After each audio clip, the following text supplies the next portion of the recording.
नाज़रीन, ठटे में भी आशूरा के दिहाड़े ते मातमी जुलूस बरामद किया विया। उन हवाले से वीडियो लिंक ते मौजूद है रशीद जाकरो। जी रशीद।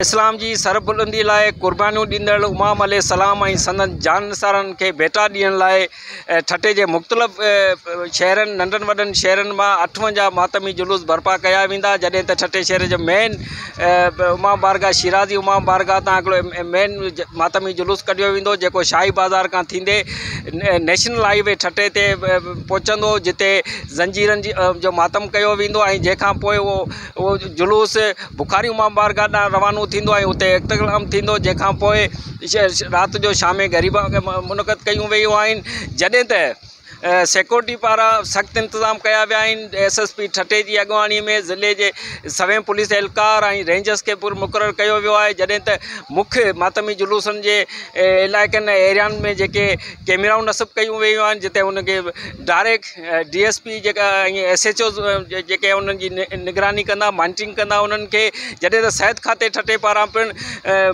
मुख्य मातमी जुलूस जिते ज़ंजीरनि जा मातम कयो वेंदो या उते मेडिकल कैंपूं कयूं आहिनि, त जीअं हंगामी सूरत खे चङी तरह मोह ॾेई सघिजे ऐं शहर जा जेके मुख़्तलिफ़ रस्ता आहिनि, ख़ारिजी रस्ता जेके आहिनि, दाख़िली ऐं ख़ारिजी रस्तनि खे मुकमल सील कयो वियो आहे। शामियाने जूं कनातूं लॻाई वियूं आहिनि, जॾहिं शहर जी घटियुनि जा जेके रस्ता आहिनि उन्हनि खे पिणु ब्लॉक कयो वियो आहे, त जीअं सिक्योरिटी सूरत खे मोह ॾेई सघिजे। जी।